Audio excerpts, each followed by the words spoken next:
Hello, How much time do you got? my name is Michael.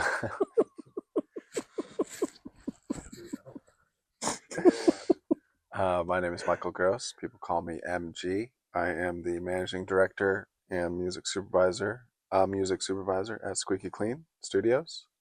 We are in Los Angeles, California, at our Squeaky Clean LA studio in Hollywood, to be exact. Um, and what makes us unique is the amazing team of pros at this place that can do a lot of different things. Um, and the fact that we have studios across the US and in Australia, and everybody works together and collaborates on projects, which I think definitely sets us apart.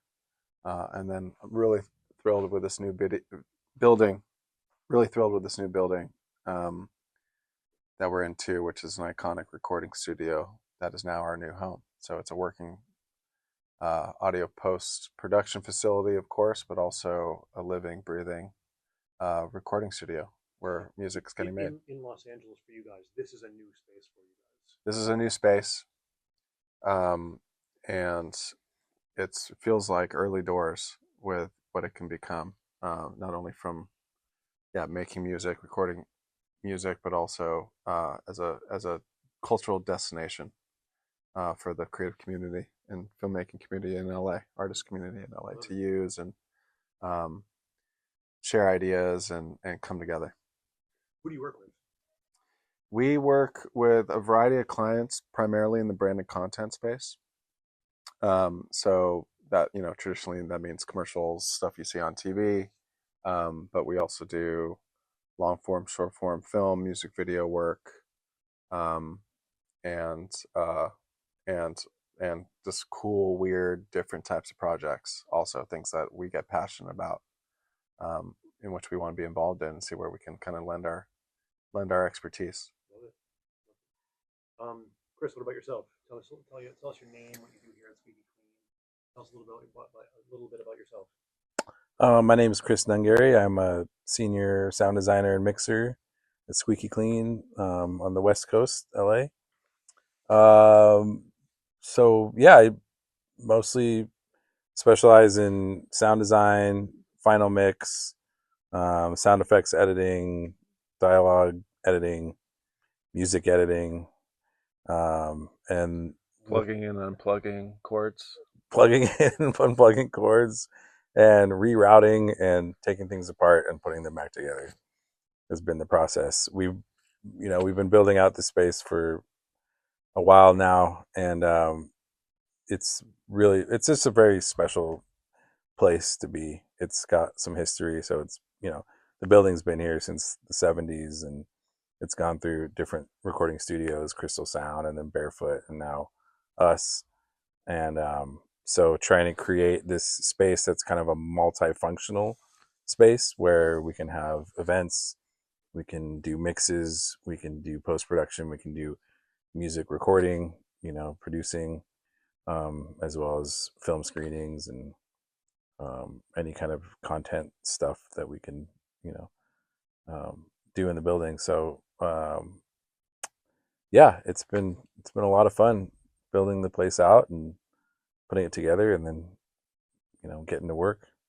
And we've been open since December, sort of unofficially, but we're not going to be officially open until Chris Nungary is happy with the acoustics and the design. When he is happy, which that date may that date come soon, but when he is happy, we will then officially announce ourselves. We may never open, which we might not ever do. Yes. I saw some pictures. The place was gutted. Yeah. And you guys totally redesigned this from the ground up. It was, the way I like to describe it is, if you were filming a scene for the movie The Crow, and you needed a burned out building with holes in the ceiling and water dripping gently in the background, and maybe a fire happening as well, then you would have been like Squeaky Clean, or the former building. That's what this place had looked like before we came in, and it's been a tremendous amount of blood, sweat, and tears to get it to where it is now, by our incredible team, Oh yeah. Yeah. here in LA. Oh yeah. And Chris, you mentioned sound design. So you're doing Hmm. sound design for films? Is it for music videos? Is it for commercials? What Yes, type of stuff yes, do you and focus on? yes. Yeah. All the above. Mhm. Yeah. So, a lot of what we do is commercial based.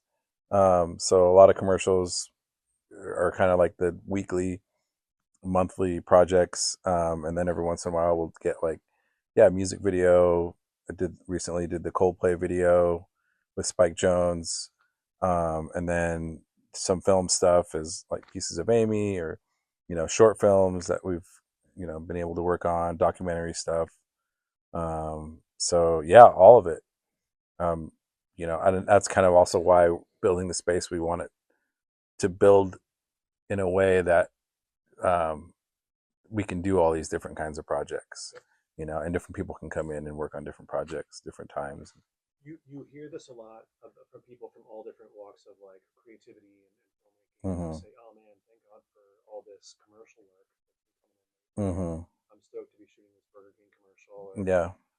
it really pays the rent. But man, when these indie films come around, Mm-hmm. it's a really good chance for me to like sink my teeth into something Yeah. that I don't really get." Does that land? Does that resonate with you guys? Yeah. I think so. I mean, for me, I feel like it's, there's something that's more straightforward, which would probably be a commercial, and then there's stuff that it could really be more abstract and more thoughtful about, sound design, and, this everything that's kind of going on within the mix, as opposed to, this is a product and we have to push the product. There's, with a film, it's not, you're not really pushing any product. You're supporting the narrative, and I think Right. that's really, We call it one for the real, one for the meal. yeah, yeah, Uh, yeah. the commercial Right. projects are the meal ticket that keeps the light on, keep this place going, keeps our staff, and then the real obviously is all the stuff that we get passionate about that we want to get behind. Oh yeah. I will say that Squeaky Clean too. I know that we do, even in commercial world. You know, a lot of the stuff that we do is stuff that we are excited about. So, a lot of jobs that come in, and that, we bid on, are projects that we want to be a part of. Even if it's in the ad world, they're still exciting and challenging.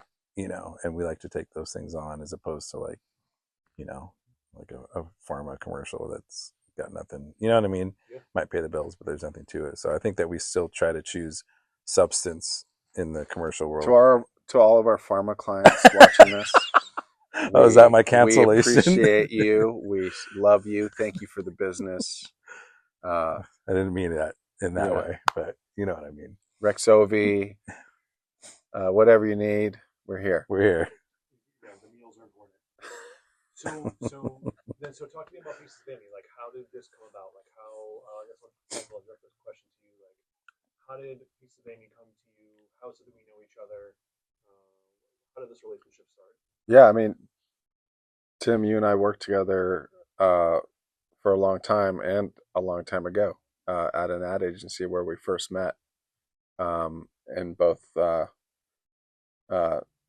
doing very different things, and but in the nature of kind of that agency world, like you get to know different people. Everybody's talented. They have their jobs, but also their side hustles and their passions. And it was memorable meeting you there. And then we've stayed in touch ever since, as we've gone off and done other things. And I think you brought up Pieces of Amy to me, years ago now, 3 4 years ago. Yeah, pre-COVID. And I was in a very different role at the time too, and we stayed in touch, as filmmaker and music supervisor. And it just kind of, it was a wonderful moment when I saw your name in my email, to bring this back around.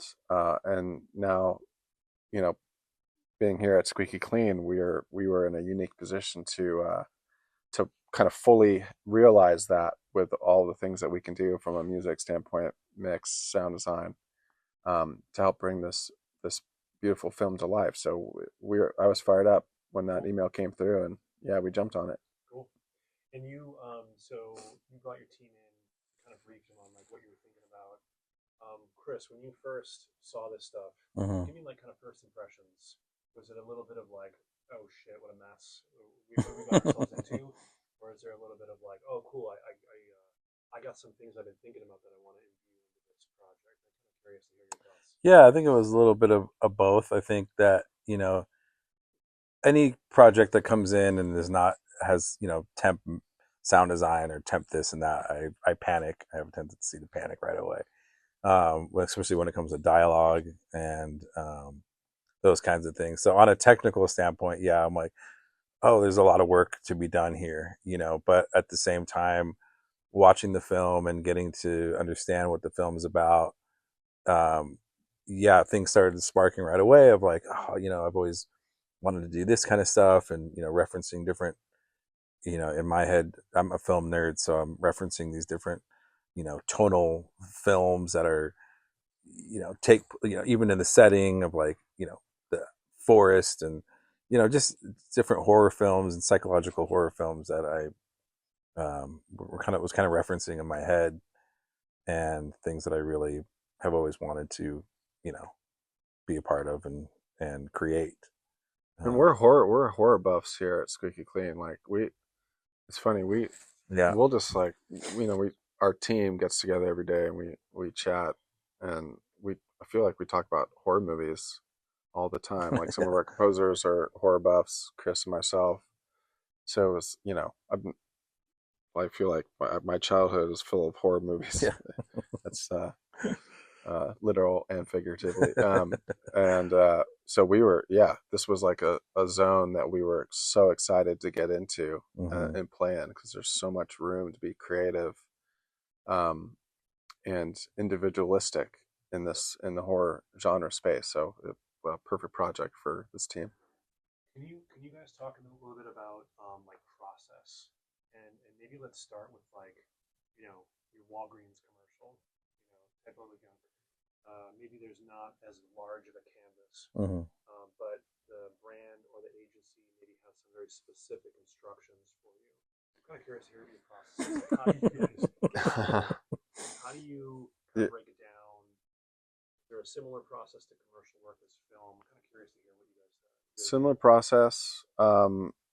Usually that it shows up in my inbox, and it's kind of a either a fully formed brief or very crude early specs of what will be needed, and then it's my role first, and then when we have a producer join the project to define what that scope of work is going to be, what the creative is going to require, timeline, budget, things like that. Who are the right personnel to put on the project? That kind of falls into my remit, and then we shape all that, and ultimately it gets to the creative call or the kickoff call, in which we connect um, our amazing talent, people like Chris or a creative director, with the client or the director or the producer running the project, and that's when the collaborative nature of the project begins, with exchanging ideas.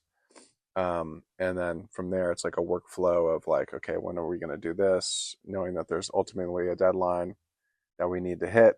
Obviously, much shorter for commercial projects. Usually, that's it could be days, hours, a couple of weeks, to more long form stuff where we have more time to really roll up our sleeves and jump in um, to what's required. And what about team, right? You got people all different types of skill sets. Like, how do you get them all on the same page? How do we get them all on the same page? Um, How do you do signing their Yeah. checks every 2 weeks.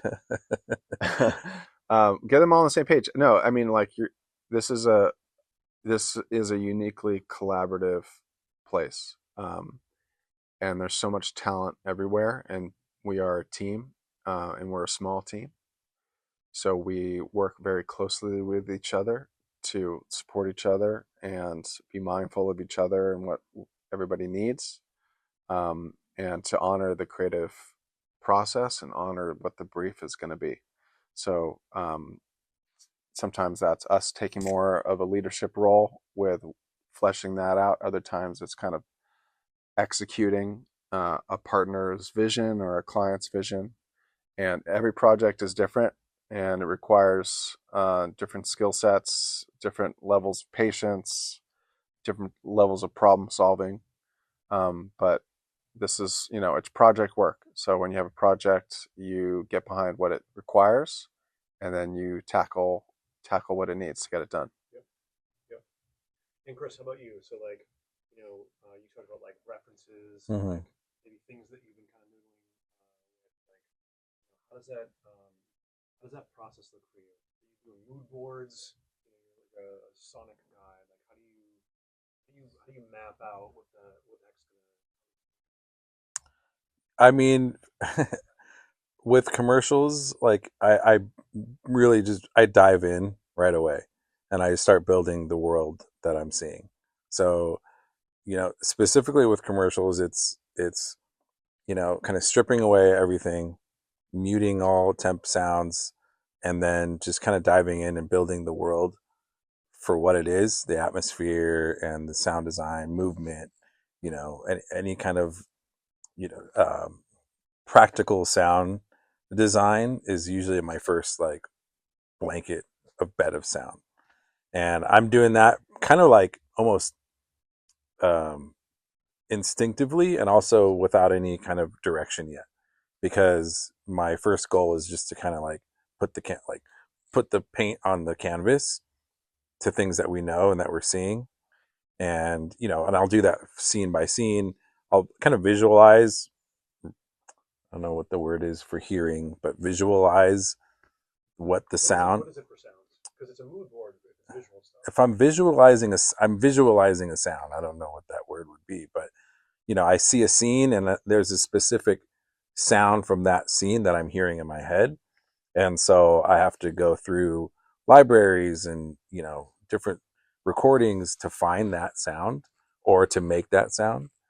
And usually that's kind of my process, is like going through those different things and finding what fits in my head, what fits to that. Yep. And if I'm not finding it, then I'll create it or whatever, until it My hits. experience with, let's say, folks like Michael is like, literal songs. Mm-hmm. This Iggy Pop song, Mm-hmm. this Bob Dylan song, Mm-hmm. kind of exchange stuff like that. With like sound design is kind of harder because you're trying to do these little moments in very large pieces of work. Mm-hmm. Sometimes trailers, Mm-hmm. I feel like are good reference points. But you see how in this trailer they didn't really do much. Mm-hmm. It was very minimal, and that's what we really want from this Mm-hmm. one scene. Um, or do you just have these vast sound libraries on your computer where you're like, oh, this is what you're looking for, Tim? This crunch, Some, click. yeah. I mean, it's a little bit of both. Like I said, like putting that kind of like palette down first, and then going in and going, okay, how can we get creative with this? Are there things that we can pull out? Are there things that we can push in certain moments based on the narrative, whether it is a commercial or if it's a film? Mostly with film, it's a little more intentional with, thinking about sound design. With Pieces of Amy, it was like, I really wanted to hear a lot of tonal elements. So let's start gathering tonal elements and, things that we like. How could we, get a file from a library and turn it into something that's, you know, unnerving or, makes you feel uncomfortable. And that was kind of a process of, even before we even didn't we do a sound pass before we even saw the cut? I think there was a moment where before we saw a cut, we saw like, um, The it trailer. was a trailer. Oh yeah, it was it was the trailer, Yep, yep. the We had first put up trailer some that you had test cut. shoots we had done, yeah. Yeah, and so I started gathering sounds just based on that, and started playing around with sounds and kind of creating a soundscape. I think we had a little Yeah. sound bed that we Yeah. created. We did a call with you Yeah, and just to kind of like, talk about like what you wanted it to, the world you wanted to create, yeah. the atmosphere and things like that. You had mentioned something about reacting to the performances, Mhm. and you come into something with a specific idea, and then you see the actor actually playing it out. And you Mhm. see maybe where the camera angle is Mhm. different than you would expect. Can you talk to some of those examples where you said, "Oh, maybe this changed the way I was trying to do something," and then when I figured it out, I really turned that volume up to 12. Mm-hmm. Yeah, there's a few moments in the film that I really love. One of them is the Aaron monologue, and it was based off of the performance, and like you said, even the camera slowly panning in, which I did not know that was going to happen on script. But when you see it and you have kind of an idea of how that scene's going to go with a monologue, where it's just like one person talking and you have some atmosphere, a little bit of music or something. But um, as as we're in the mix and designing the sound for it, and you have the camera slowly panning in and her story is getting more intense, I wanted to create that and support that in a way, in with tonal elements, you know drowning out the atmosphere that's going on in within the world, and just kind of feeling that uncomfortableness as she's telling her story, and that's kind of intensity that's kind of increasing. And so all that was done as a watching and following the performance, and the camera movement, and even when she takes her breath, and her shoulders drop, then I have the sound kind of drop and go back into normal, That's cool. atmosphere. Yeah, it was really really fun. You had mentioned too this argument scene, this sort Mm-hmm. of breakup scene between Taylor and Angelo. Mm-hmm. There's an argument to be made that this could be like a noisy scene. Maybe there's like a music track playing under it. When you saw this when you saw the edit, what were some of the things that you were trying to tweak? Yeah, I mean, I in that scene, I really wanted to feel the impact of her last few words. I forget what she says in that moment, but um, where she's yelling at Angelo, and he's not even responding at that moment, and it's just her and the energy and the power of her performance. I wanted that to be pretty much the only thing in the mix, and I think that's really, it what's the word I'm looking for? It lost my train of thought. It's a cool scene where this girl's like screaming at her, presumably her boyfriend, and as it's unraveling, we learn a lot in a Yeah, very short amount of time about how their relationship really goes down. right.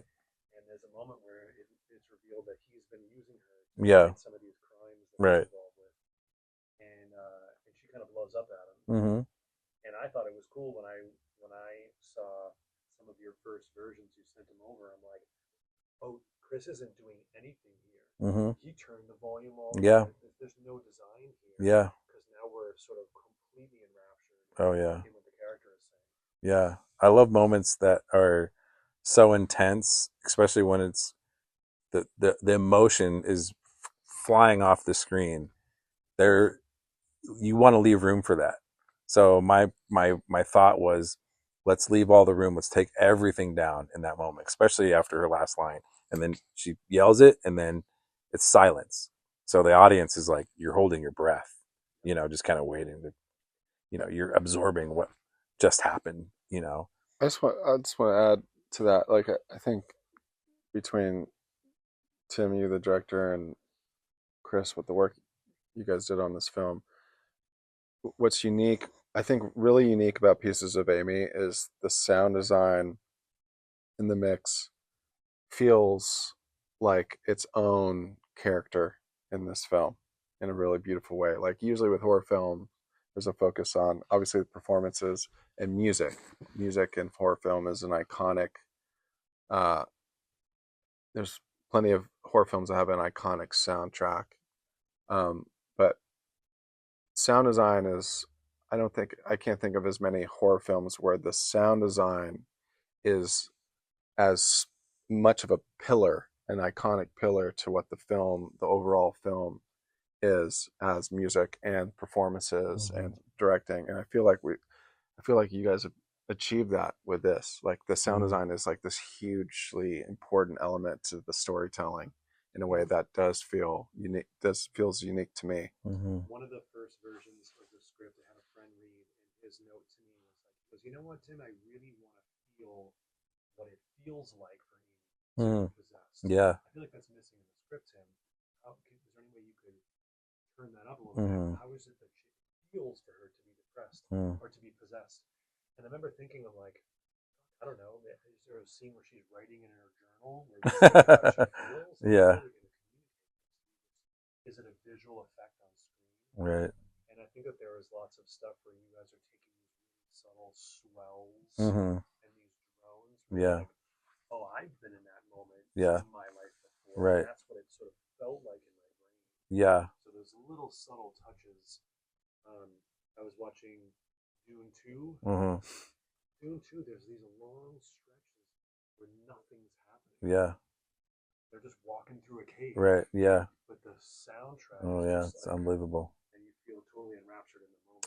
Yeah, I mean, timing. There's two things with that, with the music too. I really wanted to create a soundtrack that kind of blends with the music, right? So you don't know if is this tonal thing a music thing, or is that part of the music track, or is that like sound design?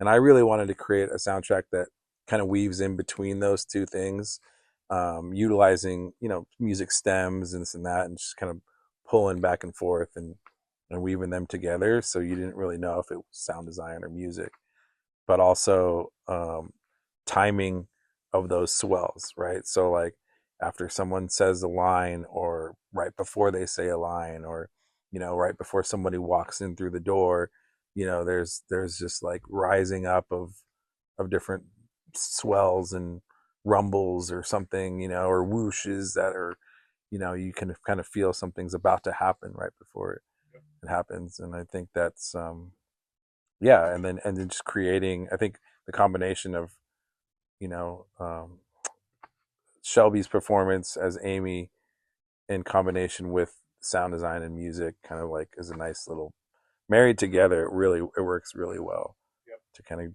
create that dream. We originally we came to you guys with a couple, not a lot, but a couple of super ambitious asks. Michael, I wonder if you could talk about the. I'm wondering if you could name names about the super ambitious asks we had with regards to music licensing. Yeah. You're talking Tim Hecker. We're talking Tim Hecker. We're talking Ben Frost. We're talking Madonna. Yeah. So they Madonna. always say when you're in screenwriting school, never write a scene where the guy's singing "Born in the USA" in your movie, right? Or Yeah. Because it's Madonna. really crucial to the film Yeah. that the film is about being born in the USA. So, what do you do in situations like that, where there's something in there that's going to be really hard to get, really expensive? What do you do? You do your best. Um, Swing yeah. for the gold. Well, like anything, you got to ask. Nothing's going to happen unless you ask. That's just a life rule, right? And you ask nicely with as much respect as you can. So there's music clearance is a relationship based business. Clearly, I don't have as good relationships as I need to because we did not get Madonna for this. It's a relationships based business. Music supervisors are, keep relationships with licensors and artists for these types of opportunities. There are artists that, they're very discerning. For whatever reason with what they allow with their music, and that's generally comes down to budget, um, uh, sort of thing. So, we when director has a strong vision, it's the role of the music supervisor to honor that vision and to do their best to achieve it on behalf of the filmmaker. So we go out. My role was to go out to Tim Hecker, Ben Frost, Madonna, um, and put the ask out. Here's what we'd like to use. Here's the song. Here's what we'd like to use it. Here's how we'd like to use it. Iggy Pop Um, was it Iggy Pop? Iggy Pop was one as well. Madonna being written into the scene required a little bit more TLC with the ask. And something that I asked you to do, Tim, was to write a letter to Madonna about how important the music was, excuse me, to the scene, um, and why you wanted to do it. And that's kind of thing, like the handwritten letter thing does move the needle quite often with artists because they get emotionally attached to the project, and they can hear the passion uh, in the pitch. So that's that's all part of the process by which you secure a track, and you pull different levers to make it happen. From a music standpoint, like it started with, it's always good to have a director with a really strong vision for what they want and the songs they want, even better, because then it's sort of a there's obviously creativity that goes out into it, but it also is an executional thing of like, okay, let's go out and here's a hit list of songs we want to get. Let's go out and attack this list and get as many as we can. Um, and then also, like, what I did with Pieces of Amy is I'm still analog. I printed out the script, um, and I like to have it in my hand to flip through. And I went through that thing and wrote notes in all the margins for, like, here's where I hear sound design, here's where I hear um, uh, an additional track that we could go out and license, and that might be, I think we could use an Iggy Pop track in this moment. Here's what I think for opening credits, end credits. Here's something where we could score it, you know, too. Like, this feels like it needs some kind of connective tissue from a musical standpoint. So you and I worked closely together early days to kind of go through that scene by scene and be like, does this need this, this, and this? But it doesn't really all come together until you've shot the film. Obviously there's an edit together, and then it's working with Chris and you to really kind of be like, what does this scene actually need now that we have an edit together? And it's like, okay, this is sound design, oh, this is music, we would need to have something really loud and in your face here, or we need to have something that's supportive and quiet and moves the edit along in this scene. And that's the fun, that's the magic, that's like the best part of this job. That's when when you're in school coming up, like, you think about what it is that you want to do as for a career. That's like the real fun magic stuff of, like, just being creative and addressing what the film needs, what the scene needs, what the vision is. It's also revealing too. I mean, you can put in songs that you might think would work, during reading a script, and then you pop it in the edit, and all of a sudden you're like, actually, that song doesn't really work in that. Like, let's try something different. Yeah. And that was a lot of fun doing that as well. The Tetris game Yeah. is a big part of it. It's refreshing as the filmmaker sometimes to be like, okay, am I going to write like a really impassioned letter to all of the people that I want music from? And it's really comforting to know, like, hey, you know what? There are professionals. There's a process. There's a sequence of words that puts artists and record labels at ease. Hmm. I think your comment to me was just like, make sure when you write this letter to Madonna that you channel your inner Quentin. What would Tarantino say to Madonna to get the song? Hmm. What was so funny was, while we were going through this process, there was a thing in the trades where Ryan Reynolds went out to get Like a Prayer from Madonna for Deadpool 2. Hmm. And it came out that she had never licensed a song for any movies except for her own movie. And Ryan Reynolds was in Deadpool. Mm-hmm. Ryan Reynolds, he goes, oh, he invited her to a private screening of the scene to his home. And I remember thinking, like, maybe we should do that. I'll invite Madonna over to my place. We can watch the scene. Uh-huh. But that was a cool part of the process to be like, oh, there's a methodology to this. There's a way of getting these resources. By the way, we could probably do that and invite her here. Yeah, I mean, if you want to give me your phone number, I'll I mean, there is that thread with Madonna's team. Yeah, you should let her know. Like, listen, we made, so Shelby, lead actress in Amy, she made a T-shirt out of the letter that I wrote. Oh, and nice. So when we go to film festivals, we're gonna rock. Oh my God, that's Dear awesome. Madonna Oh, that's great. I love that. So a couple things to wrap up on. So, this film is very layered. This film is about this sort of like infinite time loop. Girl sort of stuck in a time loop that you can't figure out. Like, am I causing through all of my addiction and mistakes and bad decisions, am I causing this repeated horrible thing to happen over and over again? A couple of things for you guys. What do you think about the mom in the film? Do you think the mom is dead, or or do you think the mom is alive? That's a very good question. um, You go first. I think the mom is alive. Agree.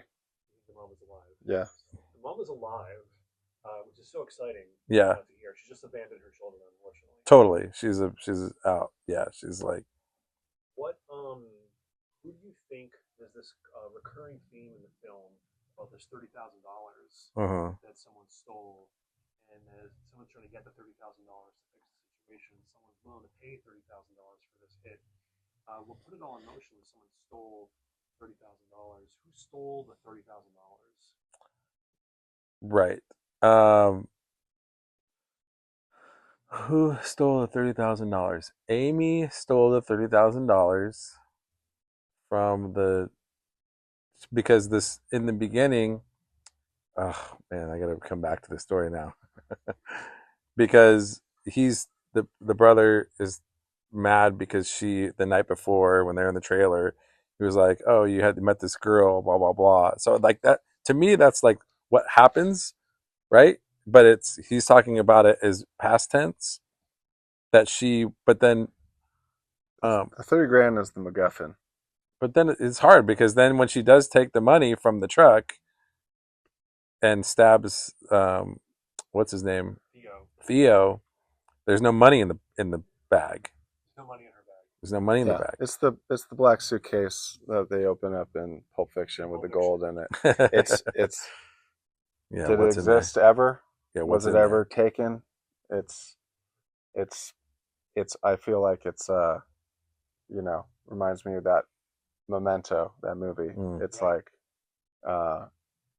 it's seems like it's the reason why we're in this world and things are happening, but I think when you get by after you absorb the film and understand it more, it's was it ever there in the first place, or was it all just something that was part of this fever dream Mm. of Amy's experience in this Mm-hmm. infinite time loop and characters, uh, and having used drugs on occasion. Drugs are fun.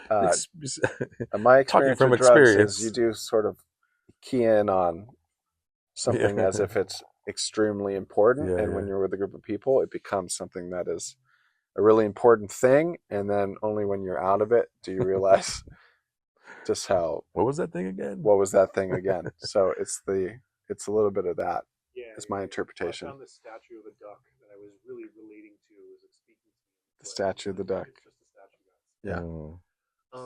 Are there any moments in the film itself, or moments while you were helping make the film, that really stand out to you when you think back about it? You're like, oh man, that was a really interesting puzzle to solve. That was a really interesting thing that I was just trying to figure out. Yeah. I mean, for me, it was like I said, trying to figure out how to make all these things work together. So we're not just hearing sound design. We're not just hearing dialogue. It's things aren't just happening. Like, how can they support each other?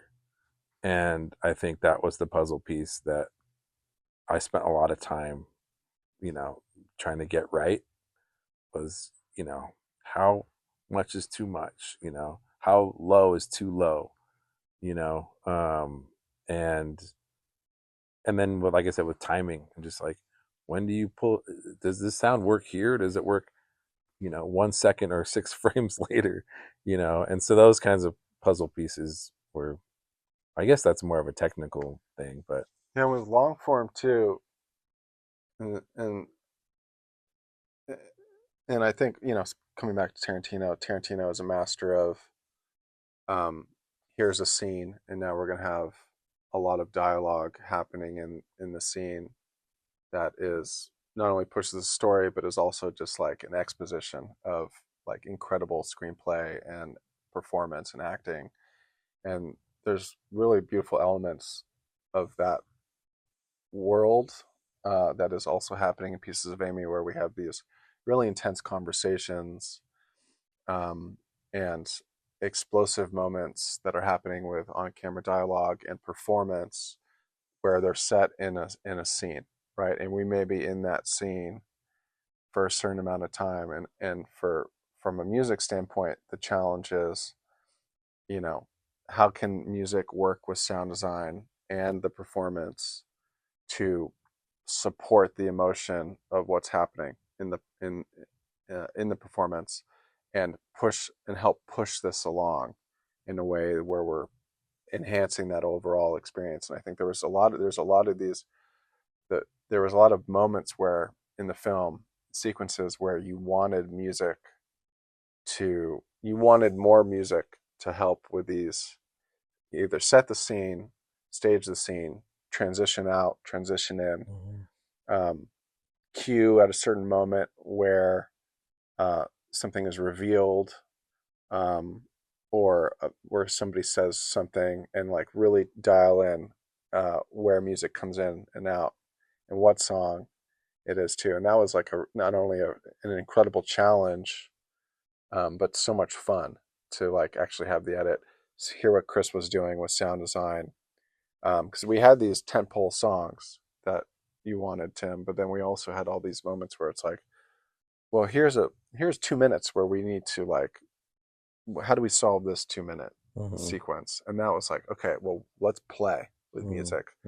And so we had so many songs that we wrote or found from our own Squeaky Clean catalog where we were like, this would really work really well here as connective tissue to help support the sound design in the mix, and the storytelling.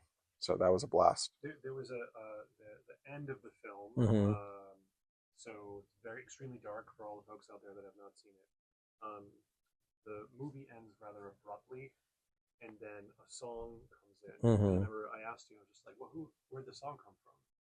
And he goes, oh, we just wrote it. And it's a cool song. And I'm like, oh, what does the rest of the song sound like? You're like, well, it was only 30 seconds. 30 seconds. Can you talk about that real quick? Yeah, I mean, what do I want to say about that? Like we have a catalog of, Squeak Clean has a catalog of 12,000 songs, and we, often are asked to customize these existing songs for a variety of projects. And we have, we drew upon some of that in certain scenes. With the end credits, we had written this song that was intended to be used for this other project, and it was only a 30-second snippet. And Chris found it. These things are always percolating in our heads. Chris was like, "What about that?" And threw it in there on the end credits, and it was like a whoa moment. It was like a really special moment, I think, for us. Where it was like a light bulb going off, because we were trying to solve those end credits. We had Iggy Pop on there. We were trying a bunch of different things. We're also working against the deadline, and then we had this track, and Chris grabbed it, threw it in there, and that's the beautiful thing about music is, sometimes there's songs that you expect to go in certain scenes, and that's what their job is like, of course, like the rock song for the car commercial, or like whatever it is, like certain things go together really well for a reason. And then there's things that are unexpected, and when you drop them in, and there's so many iconic moments in film where this is done. Tarantino, I think, does it really well, but this is one where it's like, this song was like a tender, beautiful ballad, some orchestral elements, and then when we put it in here, it had that Kubrick feel of suddenly becoming very scary and disconcerting and unsettling with the end of the film, and the emotions that you felt watching this. It's just sort of it ratcheted up the tension in a way that was like undeniable for us. And so we were like, well, we got to have this. We got to keep this in there. So yes, it was 30 seconds, but through the it's our job to then extend it and customize it further so that it can work across majority of the edits. It wraps up the film too, because the lyrics are about dream. the song's about a dream. And Song's it's like, about a dream. yeah, Yeah. I was so last thing I'll say, I was so nervous about how we're gonna stick the landing at the ending, mm, and whether I was gonna be conservative and cut it so that it was an appropriate length, or whether I was just gonna fucking torture people mm, and really drag it out. And then when it ends, there's this like, mm, what do we do now? What do we do? What do we do? And I think you guys sent me a cut, and I was just like, perfect. mm, What a Yeah. what a beautiful way to kind of land on like that mm, ironic kind of song mm, to finish this out. yeah, yeah. I think there's a few of those moments of solving.